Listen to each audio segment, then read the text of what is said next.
কোন ধরনের বার্তা দিল ডোনাল্ড ট্রাম্প? তার বার্তা শুনে সবার চোখ কপালে উঠে গেল। আমেরিকার সাথে এখন নাকি আপনার ইউরোপের দেশগুলো যোগ দিচ্ছে, ফ্রান্স, জার্মানি।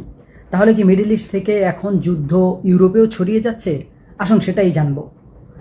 অলরেডি আমেরিকার সরকার বলে দিয়েছে সকল দেশগুলোকে, সৌদি, দুবাই, কাতার, বাহরাইন, কুয়েত, ইপিজেড থেকে শুরু করে বিভিন্ন দেশকে সে অলরেডি বলে দিছে, আপনাদের যাদের যাদের এখানে নাগরিক আছে, যার যার দেশের নাগরিক আছে, আপনারা সবাই আপনার সবার দেশে আপনাদের নাগরিকদেরকে ফিরিয়ে নিয়ে যান। কারণ যুদ্ধের এখনো এটা কিছুই হয় নাই। কারণ ইরান বলছে যুদ্ধ তারাই শুরু করছে, তারা যখন বলবে শেষ তখনই শেষ। তার মানে আমেরিকাও আপনার কিন্তু যুদ্ধ তাদের সাথে করবে এবং জার্মানি, ফ্রান্স তাদের সাথে যোগ দিবে।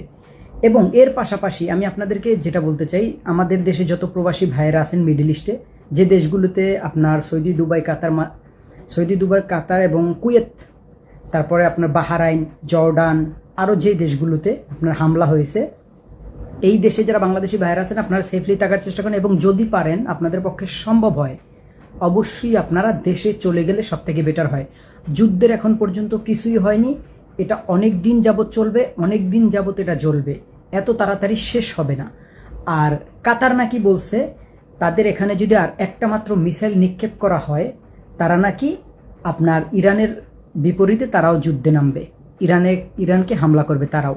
তাহলে আপনারা বুঝতেই পারছেন যুদ্ধটা কোথায় যাচ্ছে। অবশ্যই আপনারা ভিডিওটা শেয়ার করে সবাইকে দেখার সুযোগ করে দিন এবং আমি দোয়া করি যেন যুদ্ধটা এতটুকু না ছড়ায়, কারণ প্রত্যেকটা দেশের অবস্থানই খারাপ হবে। আপনারাও দোয়া করুন, ভিডিওটা শেয়ার করে মানুষকে দেখার সুযোগ করে দিন।